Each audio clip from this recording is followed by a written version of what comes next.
this team is probably going to go 8-9, 9-8. They can do that. That can be the floor of this team because of all the injuries they had last offseason. But I can't be bullish as you because I still think Brian Schottenheimer, the head coach, is a massive question mark.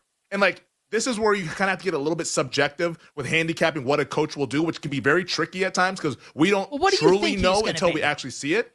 What's your best guess? I think best case, average. Let's say below average, above average. Like, which do you think it's most likely to be? Most likely, I would say below average. I would say the most optimistic outcome is probably average. I mean, like, let's be honest, though. Look at his resume. A 14 years offensive coordinator, if he was going to be a really good head coach, and if he was this, like, big-time leader of men, which I'm hoping he is, like, somebody would have picked him up along the way. You know, like, he's been in the league, he's been around the league for so long. Like, with who his father is and all that stuff. I'll say this. It's a really, I've been optimistic. I have to acknowledge it's a really strong point that you're making. Yeah.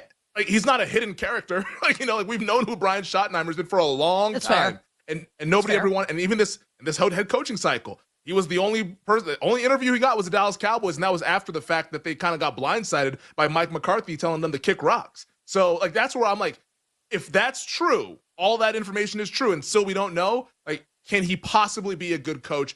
I don't think so. So that's my only issue with, like, being super bullish on this team because, yes, like, the offense, it's there. But defensively, Micah Parsons, love him, favorite player. We got the Micah Parsons bobblehead behind me. Like, that dude's the best player on the team. He's amazing. But, like, there's still other issues with that defensive line. Stopping the run's been a big problem for them over the last 3 years. Like, this team, I think, is going to be playing a lot of overs, which I think is going to be fun for prop bettors, for fantasy, for people who just like to bet overs. Like, this is your team, the Dallas Cowboys, because the offense is cooking. The defense, though, a little bit shaky. So, like, that's where they're going to be in a lot of shootouts. Those can be coin flip games. I like the regular season win total over, but that's as far as I'm going to go with this team. But the betting market with 7.5, that's not right. No, they're better than 7.5. I think this is 8-9, 9-8 at the end of the day.